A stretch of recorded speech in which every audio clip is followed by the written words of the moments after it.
Bom dia, pessoal de casa. Vamos lá, abrindo o livro na página 200. Moral e ética, continuando aquele conteúdo, tá? Ok? Certo? Entenderam direitinho? Então fiquem atentos. Só para lembrar, a moral, gente, é um conjunto de regras. A moral diz respeito a quê?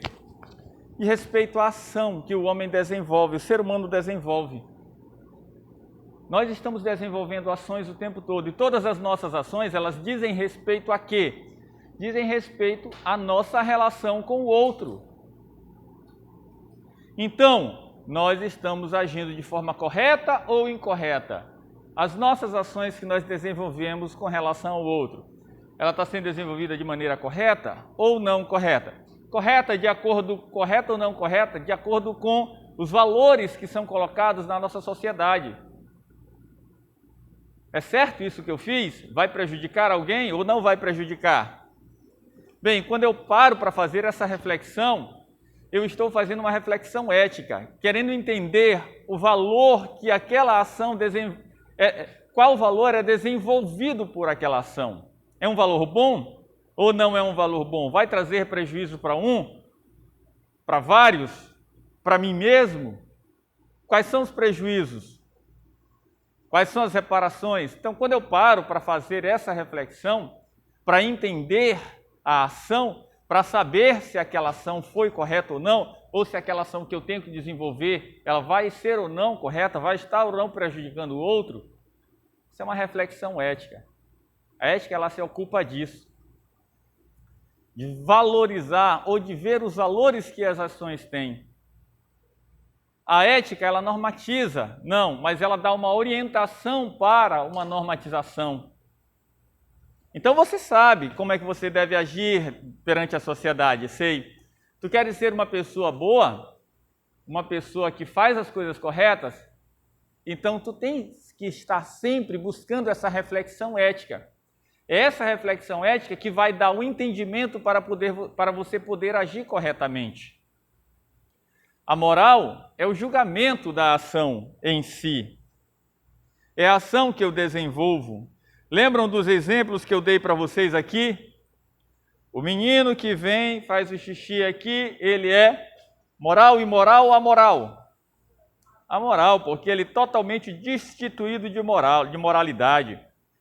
Ele não tem um dos 3 elementos importantes que condicionam a prática moral. Qual é? Ele ainda não tem a consciência bem formada. Ele tem a liberdade, ele pode fazer o que ele quiser. Existe uma regra? Existe. Mas essa regra ainda não é para ele. Sabe por quê? Porque ele ainda não tem uma consciência formada. Ele ainda não entende o que é certo e o que é errado. Ah, professor, mas se eu disser, olha, não faz isso porque ele não faz. Sim. Ele não faz isso porque existe um porquê. Esse porquê é um fator condicionante. E esse fator condicionante pode ser o quê? Apanhar, ficar de castigo. Então ele não faz por medo. Você sabia que existem pessoas adultas que são assim também? Piaget coloca que na fase do desenvolvimento humano, né, a gente tem uma evolução. E o nosso desenvolvimento moral, segundo Piaget, ele anda par e passos com o desenvolvimento intelectual do ser. O desenvolvimento moral, em uma determinada fase, começa a estar relativo com o teu desenvolvimento lógico, né? O desenvolvimento das capacidades mentais. Quanto mais você adquire capacidade de raciocinar de maneira mais complexa, maior é o teu nível de desenvolvimento moral. Por isso que eu falei que nós temos aquela fase da heteronomia. Sabe qual é a fase da heteronomia? É uma fase onde você vive para obedecer às leis que vêm de fora de vocês. Por exemplo, vocês já estão desde os 10 anos de idade no exercício da heteronomia. Ou seja, vocês fazem o que é certo porque existe uma regra social que determina que vocês têm que fazer o que é certo. Mas vocês já estão caminhando para aquilo que Kant chama de autonomia, a fase da autonomia. O que é essa fase? É aquela fase onde você percebe o que é certo e o que é errado. Claro, existe uma lei que vem de fora, heterônoma, né, que determina ou que vem orientando vocês para o que é certo, mas vocês absorvem isso, refletem sobre isso e autonomamente vocês escolhem fazer ou não fazer. Vocês já entendem o que é certo e o que é errado. Vocês já fazem por escolha própria. Não, eu compreendo que isso é certo e eu vou fazer porque eu entendo que isso é certo. Não porque existe simplesmente uma lei que vai me obrigar a fazer, não. Porque se eu não compreender isso como certo, não há lei que me determine, ou não há lei que me condicione a fazer. Entenderam? Então você é capaz de decidir, de fazer escolhas. E a escolha vem de acordo com o teu julgamento. E o teu julgamento é relativo aos valores que você carrega, ou os valores que você colocou dentro de si como sendo verdadeiros. E esses valores são construídos a partir de quê? São construídos a partir das experiências que vocês têm. Família, escola, igreja, todas as instituições sociais que passam a fazer parte da vida de vocês. E aí vocês vão elencando quais são aqueles valores que serão mais importantes para as tomadas de decisões de vocês na vida de vocês. E aí vai chegar essa fase da autonomia, que é onde vocês vão poder fazer escolhas conscientemente. Mas, segundo Piaget, ainda existe pessoas que quando chegam... Piaget não, é Kohlberg, que é outro grande pesquisador. Foi discípulo de Piaget, né? E deu continuidade aos trabalhos. Só que ele dizia que... Piaget dizia o seguinte, que o sujeito, quando chega na maioridade, ele consegue atingir a autonomia, certo? Atingindo a autonomia lógica, de capacidade de poder pensar e decidir as coisas, e aí a moralidade também já estaria alcançada. Kohlberg, que foi seu aluno, disse, não é bem por aí, mestre. Tem pessoas que precisam de um pouco mais de tempo. Não é quando atinge a maioridade. Quando é que vocês vão atingir a maioridade? Bem, a nossa sociedade condicionou 18 anos vocês já serem maiores de idade. Porque condicionou, de acordo com os estudos, e aí os estudos vêm Piaget, vêm grandes outros psicólogos, filósofos, né, que deram essa fundamentação. E aí o que acontece? A sociedade condiciona. 18 anos já é capaz de pensar por si só e tomar decisões. Já sabe o que é certo e o que é errado, então já possui uma autonomia. Sim, segundo Piaget é correto. Mas Kohlberg diz não. Tem pessoas que mesmo atingindo uma maioridade lógica, moralmente ainda precisa de mais uns 10 anos. Porque você pode ter 18, 19, 20 anos, mas a tua mentalidade, ou seja, o teu pensar moral, ainda é o pensar moral de um adolescente ou de um pré-adolescente. Aquela pessoa que tem que tomar uma decisão moral, de uma decisão onde eu vou ter que agir, mas a minha ação ainda é muito condicionada à heteronomia, ou seja, eu só vou fazer o que é certo porque a lei está me obrigando. Quer ver um exemplo? O cara está ali no seu carro, aí o semáforo fecha. Ele olha para um lado, olha para o outro, não vê guarda, não vê pardal, não tem ninguém passando, ele vai embora. Motoqueiro ou o cara no carro, vai embora, sinal está fechado. Mas se tiver um pardal e se tiver um guarda de trânsito, ele fica ali parado. Ou seja, ele faz o certo ou o errado, levando em consideração a punição. Então, são os fatores externos que vão definir qual ação ele vai executar. Se tiver um pardal, ele não vai. Se não tiver um pardal, ele burla a lei, ele faz o que é errado. Então, é o fator externo que vai estar condicionando ele. O autônomo não. Ele tem aquilo dentro de si, independente, e ele vai fazer a escolha. Não tem pardal, não tem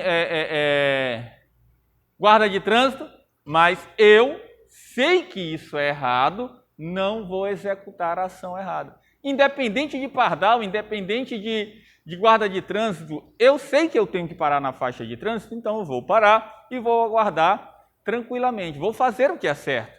Ele teve uma escolha. A escolha dele partiu dele mesmo. Não dependeu de fatores externos. Os fatores externos, um dia, o ajudaram a entender isso. Entenderam? Que foi na sua adolescência. Ele aprendeu a definir o que é certo e o que é errado. E fazer suas escolhas de acordo com aquilo que ele entende certo e errado. Vocês entenderam aí a diferença do cara que faz porque existe um guarda de trânsito, do cara que escolhe fazer independente do guarda de trânsito? Se tiver o guarda de trânsito, eu faço. Eu não faço. Se não tiver, eu vou fazer. Então, o fator externo é que está determinando. A escolha vem naquele momento ali. Por quê? Por um fator externo. O outro não. É uma questão de consciência. Ele pode escolher ir ou não se tiver guarda. O outro, se não tiver o guarda, ele vai. Se tiver o guarda, ele fica. Vocês estão entendendo? Essa pessoa que é condicionada por fator externo, dificilmente ele vai adquirir um desenvolvimento moral adequado. Tá? A vida dele vai estar sempre condicionada a isso. E o que a gente espera de vocês? Que vocês desenvolvam essa capacidade de poder agir por si só, levando em consideração a consciência de vocês, esse amadurecimento, essa independência. Por isso que nós falamos a autonomia do sujeito moral. Se eu não me engano, está na página 200, né? 200? O que nos faz um sujeito ético é a possibilidade de ser flagrado pelos outros ou a introjeção em nós da moralidade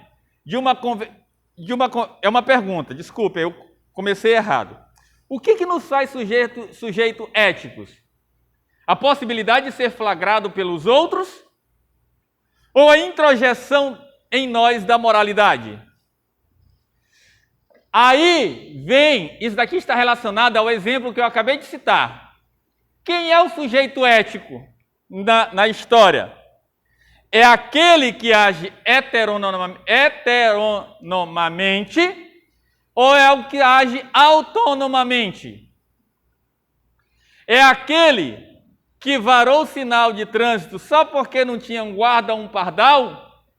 Ou que ficou na faixa, parou e ficou na faixa simplesmente porque tinha um guarda e um pardal lá, onde o meio, os fatores externos que definiam por ele, ou aquela pessoa que mesmo não tendo um guarda, mesmo não tendo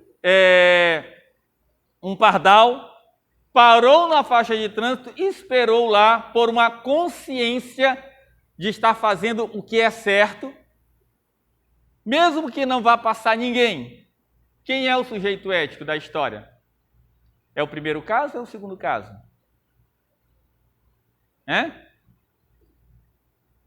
Hein? Vamos lá. Bem, vou colocar aqui aí vocês vão me dizer. A primeira alternativa revela um comportamento pouco amadurecido ou infantil, porque como a criança age-se para evitar a punição ou receber a recompensa. É o que eu falei para vocês, né? O segundo, né? O sujeito moral, ele está aberto à intersubjetividade. o que exige uma espécie de descentramento do eu para superar o egocentrismo infantil. Então, o que ele está querendo dizer aqui? Que o segundo caso é que seria realmente esse sujeito ético. Por que que no segundo caso é que nós vemos o sujeito ético? Porque ele ultrapassa, como ele coloca bem aqui, ele ultrapassa esse descentramento do eu, né? De entender que ele tem que viver de acordo com as regras sociais, mas ele tem que... Por quê? Porque ele está condicionado, as coisas não estão condicionadas diretamente ao seu eu.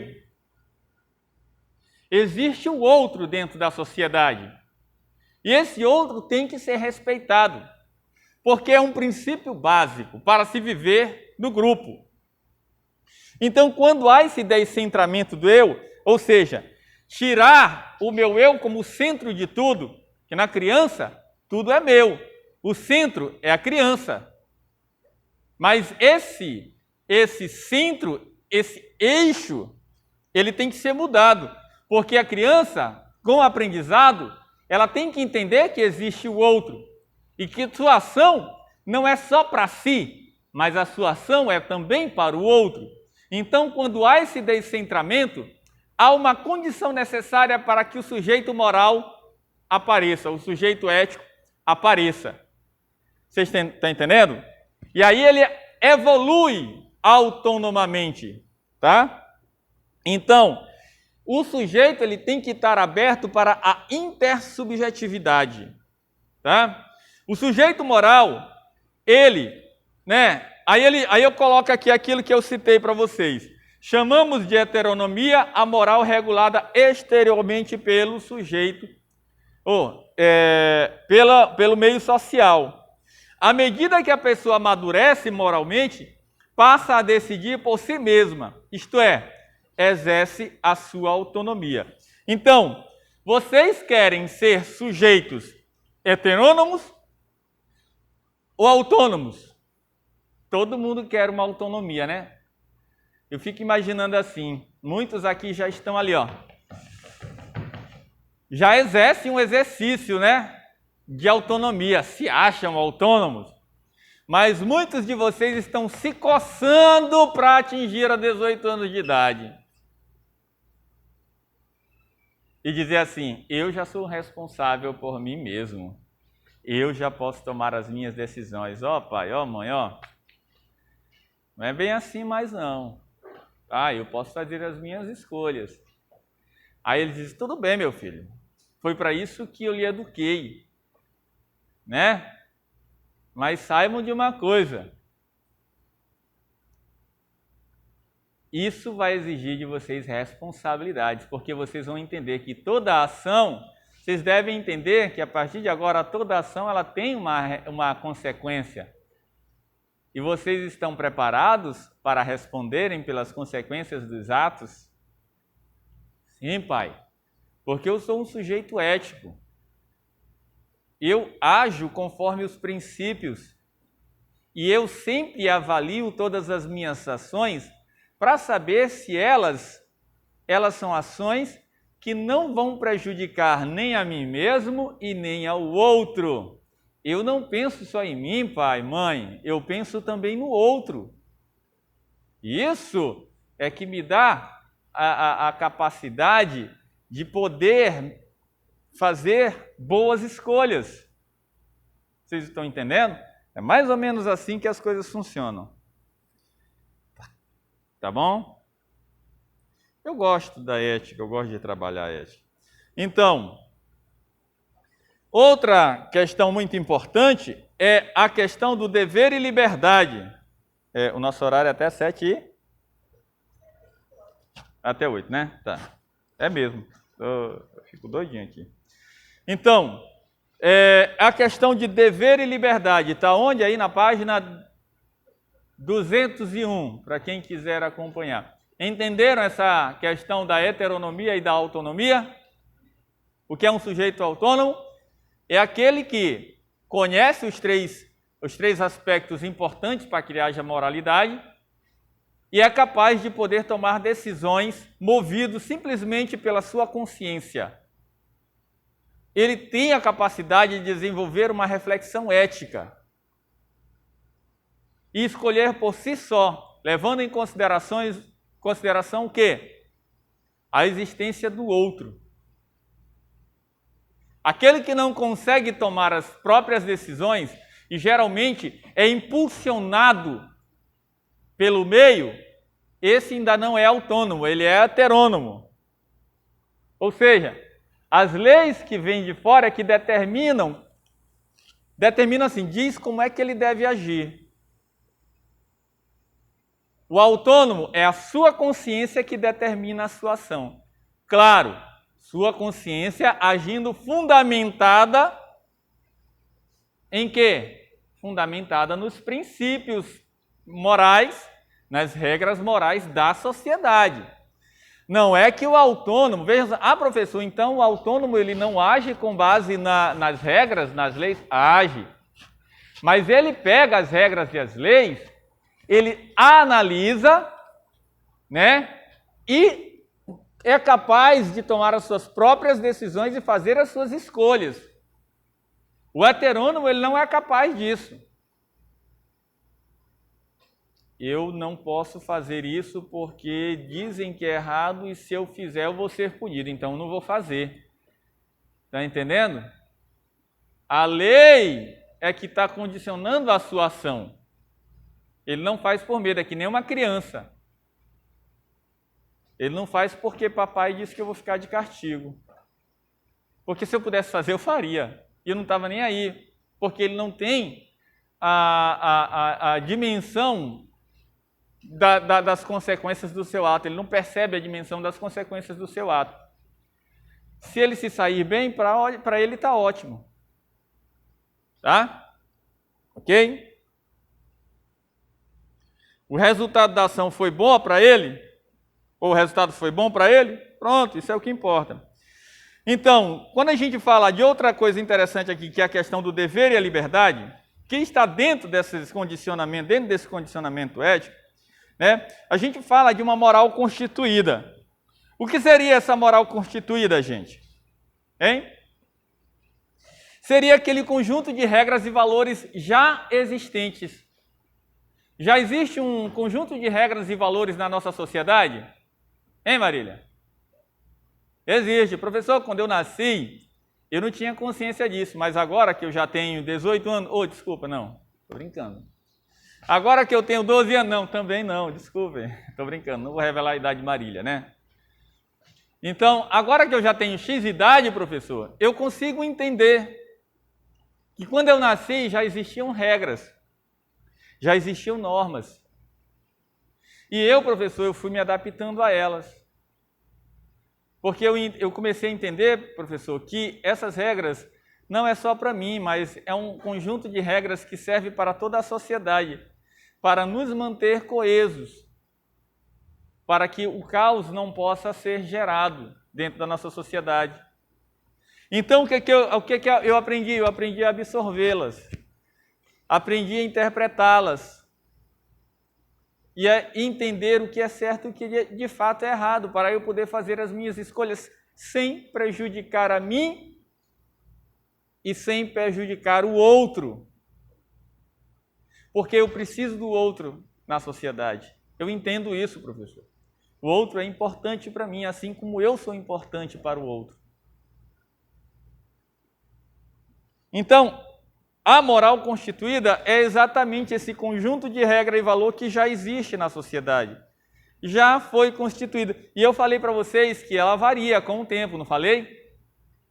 Varia. A moral ela vai variar com o tempo, mas esse conjunto de regras que já existe dentro da nossa sociedade é o que nós chamamos de moral constituída. Os indivíduos possuem liberdade e, por isso, a moral constituída precisará passar sempre pela aceitação consciente das pessoas. Sim, ela sempre está colocada em julgamento. Tá? Não é dizer simplesmente que isso é certo e que é errado e praticamente aquilo é aceito, não. Existe toda uma situação Existe um conjunto de normas que a moral ela só passa a ser constituída a partir do momento que há uma aceitação por toda a sociedade, ou pelo menos pela maioria da sociedade. Tá? Essa moral ela pode ser constituída a partir de uma lei,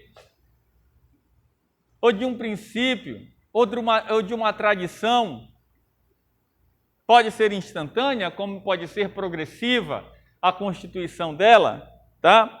Então, esse compromisso não é superficial e exterior, mas revela-se como uma promessa que nos vincula à comunidade. É uma condição básica para o sujeito viver em comunidade.